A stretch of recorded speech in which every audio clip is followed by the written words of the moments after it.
Hi, this is Lynn, and welcome to my Horizon Within. If you're new here, click the subscribe button and let us go on this healing journey together.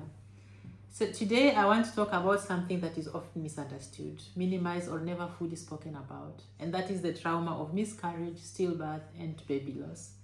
You know, when you suffer a miscarriage or you lose a baby, the world expects you to move on, not knowing the trauma it brings with it. I've had before, like I was told, it wasn't a baby, it's, thank God it happened early. Just put an X behind it and move on, and what people don't know is that this kind of grief, no matter how early the miscarriage was, that it will always stay with you, and it is something that can never go away.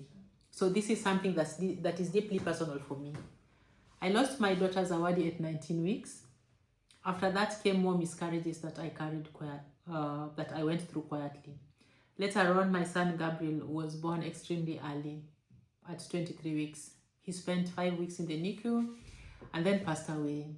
At the same time, I suffered pulmonary embolism.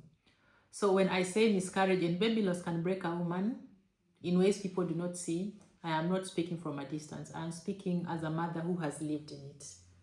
And one of the hardest things to explain is this. Baby loss is not only grief.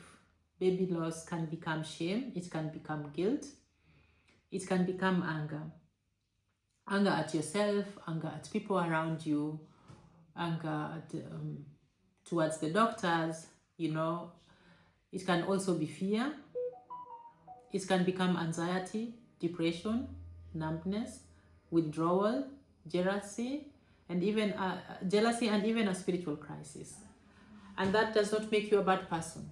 It makes you a hurting person, because this is normal. When you go through these are things that you will go through. And I went through all this. I did not just feel sadness. I felt shattered in every direction. I guess I grieved, but I also felt anger. Anger at everybody around me, anger at the doctors. I felt like the doctors did not do enough for me, for my baby, and I was angry at them. I blamed myself for whatever happened. I felt ashamed, and my shame was deep. That was deep because, for me, like for so many years, always going to the hospital and coming back empty-handed, that was shameful for me. I withdrew from people and went into isolation because I did not want people to ask me questions. I did not want to be a burden to my family or friends. I did not want people to wonder, like, what's wrong with me? Is it always me? Why is it always me? I did not even want to tell people, okay, I suffered a miscarriage again, And anxiety took over my body. I fell into depression. And and then there was jealousy. Jealousy when I saw women, babies, or mothers with prams. This part is hard to admit. I mean, the jealousy part is hard to admit because many grieving mothers do feel it, but very few feel safe enough to say it out loud. So, if you have ever felt pain when seeing another pregnancy, if you ever struggled to look at babies, if you have ever felt jealousy and then hated yourself for it, you are not cruel, you are not heartless, you are grieving. Sometimes grief does not look soft. Sometimes grief looks like anger. Sometimes it looks like avoidance. Sometimes it looks like silence. Sometimes it's your heart racing to what it has lost. And this is normal. If you're going through this season or you're not alone, there are so many people that go through the same challenges. I did too. So don't think that you are a bad person because you're going through all these different feelings. This is part of grief. And grief comes the way it comes, and we just have to go through it. The heaviest part of my grief was shame. The shame that comes with miscarriage, loss, is heavy. I kept asking myself, what is wrong with me? Why does this keep happening to me? Did I do something wrong? Am I being punished? Is there something about me that makes me unworthy of carrying life? Such thoughts can become loud after loss. And these thoughts did not come from nowhere. They were shaped by what I had seen and what I had learned. I come from a society where miscarriage is often not spoken about. We don't speak openly about miscarriage. When you suffer miscarriage, you carry it in silence, because if you speak, you risk people talking bad about you, you risk gossip, you risk being judged, you risk being labeled as a bad woman or someone being punished for something she did. You can be treated as if you are the problem, as if you are worthless. And that kind of shame can go very deep. I had seen how women who miscarried or struggled with infertility were sometimes treated poorly. The stigma that surrounded their miscarriages and loss. I had the whispers, I had seen the blame, I had seen the lack of compassion, and I had seen how fear can enter a woman's marriage, her dignity and her sense of safety. Because I saw cases where, for a woman did not give birth and then the husband's relative brought in another wife so that he could have babies. And all this was part of my shame and my fear. So I was not only grieving my babies, I was also carrying the shame I had learned. I was carrying the silence I had inherited from the society. I was carrying the fear of what society might say about me. And that shame almost broke my marriage. There was a time when I felt so ashamed and so afraid of being judged by the society that I even asked my husband for a divorce. Not because I did not love him, but because I was terrified of becoming the woman who people gossiped about. I was terrified of not being seen as not enough. I was terrified of what the losses might make me in the eyes of others. I was terrified of the society judging me, of them, maybe there's people telling my husband to get another wife. These are things that I had to go through because I had experienced them. I had seen people experience them in my society. Yeah. And the shame that comes with the losses can destroy you. It can make a grieving woman feel condemned, even when she has done nothing wrong. It can make her want to disappear before anyone else can reject her.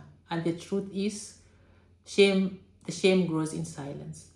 A survey found that mothers wanted an explanation for their miscarriage, even if nothing could have prevented it. That tells you how desperately grieving women search for meaning after loss. Because without answers, guilt and shame can grow even heavier. So if you come from a family, a community or culture where miscarriage is hidden, judged, or treated like a punishment,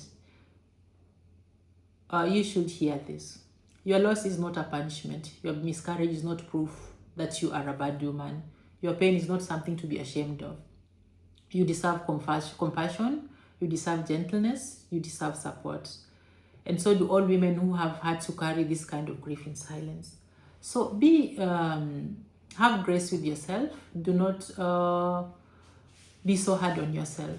Just have grace on yourself. Have compassion with yourself. And because it is not your fault. It is not your fault, and the society does not define you or does not define how you have to go through your grief. So, and then there was fear and anxiety. After Gabriel passed away, grief did not stay in my heart. It moved into my body. I became afraid to let my daughter out of my sight. I became afraid of traveling. I struggled with elevators, small rooms, dark spaces, and even sitting in the back seat of a car. Like, there was something about small rooms and small spaces. When I got in there in an elevator, I panicked. And didn't know what to do with myself. I remember one day when I got into a bus, and the bus was kind of, where I sat, this place was kind of small and it was a little bit dark. And then the driver closed the door of the bus. And in that moment, I panicked. I didn't know what to do with myself. I felt like telling the driver to stop so that I could just get out.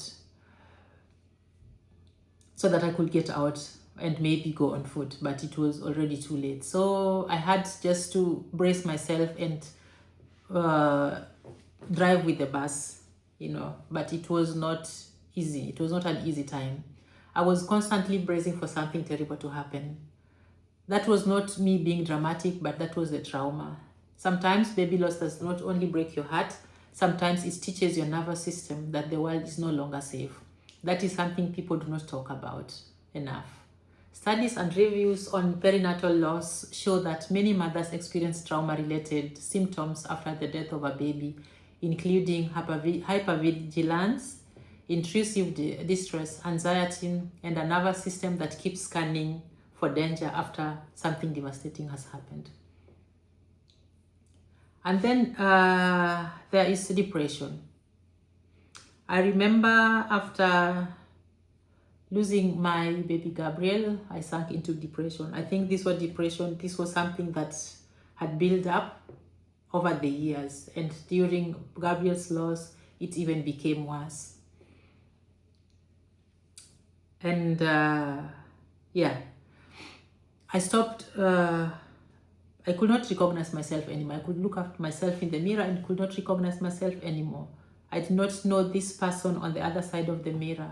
Normally, I was this person, bubbly person. I could put on music and sing and dance and do crazy, funny things. But then during this period of time, I had nothing to laugh about. Grief was written all over my face. Sadness was written all over my face. I could look at my pictures and could just see sadness. I looked at myself in the mirror and I did not recognize myself. The version of me that used to laugh, dance, play music, and feel alive felt so far away. I looked at myself and sadness was everywhere. I felt numb. I felt empty. I felt broken. I felt like I had nothing to offer. And it was like I had disappeared inside my own life. And that too is something many bereaved mothers experience. Research has found that depression and post-traumatic stress symptoms can remain high even months after perinatal loss. In one study, bereaved mothers were still being assessed for depression and PTSD symptoms 9 months after stillbirth or infant death, because these mental health effects do not disappear quickly. So I will just go back to the point where I said, like, sometimes when you suffer this kind of loss, you are expected to move on, like after a few weeks. And, when we look at the studies, we see that grief is grief. Even if it was just a miscarriage at, let's say, 9 weeks or 6 weeks, it is still grief. You had a connection to this baby. And this is something that cannot just disappear. It is something that you learn to carry, to live with. Because some people always say, no, it was not a baby already. It was just, thank God it happened too early. You can always try again. But, whatever has happened, it already has its effects. And yeah, it is not something that can just go away like that. It is something you learn to live with. And on top of all this, faith can also become complicated. I remember during my time of grief after losing my baby Gabriel, I was so angry. I was so mad at God. I remember somebody telling me I should leave it to God, He knows. And I was like, don't tell me about God. Why would He give me a child and then take it away? I trusted God for this child. I trusted God for a baby boy, and then He gave me one and then took him away. So I did not want to hear about God during this time. I was angry. I was heartbroken. I did not understand why God would give me a child and then allow me to lose the child again. As the spiritual struggle was real. And I know many women carry that too, even in silence. So I want to say to you, every grieving mother watching, if you feel grief, anger, guilt, shame, fear, anxiety, numbness, jealousy, or confusion after miscarriage, this is all normal. You are not crazy. You are just going through grief. And yeah, I remember for me, I was going through all this and I was angry at God. So I decided to run away from God. I stopped listening to gospel music. I stopped praying. I stopped reading the Bible. I stopped, I loved listening to gospel music, and I stopped all that because I did not want to understand why God would allow me to go through so much pain, why he would give me something and take him away. Yeah. It was a difficult time, but in it all, I was running. The more I ran away from God, the more I sank deep into depression. I resorted into online shopping. Every day I received packages. They did not bring me any kind of joy. I resorted into unhealthy eating habits, like eating fast food, chocolates, things that were not good for my health at that time, because after my embolism, this pulmonary embolism, I was supposed to take care of myself. I was supposed to eat healthy, but I was doing things that were not healthy, things that were not good for me. So yeah, the more I ran away from God, the more I sank deep into depression, the more my situation got even worse. And one thing, even though I ran away, God was there. He was there the whole time. This is something I will tell you about in the next video. He was there the whole time. And he was just waiting for me to turn back to him. You know, sometimes we want to be perfect before we turn to God, but God does not wait for us to be perfect. He says we should come as we are. And you don't have to be perfect to come to him. Just come as you are, no matter how the situation is, no matter how bad it is. Even if you're hungry, tell him you're hungry. If you're sad, tell him you're sad. And for him, it is okay. Because, yeah, he will never leave us. So if you're going through a difficult time, if you're going through loss, or you have other problems and you are struggling with your faith, know that you are not alone. You may feel that God is far away, but he is not far. He is there. He is with you. He is just waiting for you to call on him, and he will make a way. No matter how dark it is, no matter how dark, in a dark corner you are, God will always make a way. There is always light on the other side. So do not be afraid. Do not give up. Do not give up hope. Just call on him. See you next time in my next video. And if you have not subscribed, click the subscribe button and let's go on this journey together.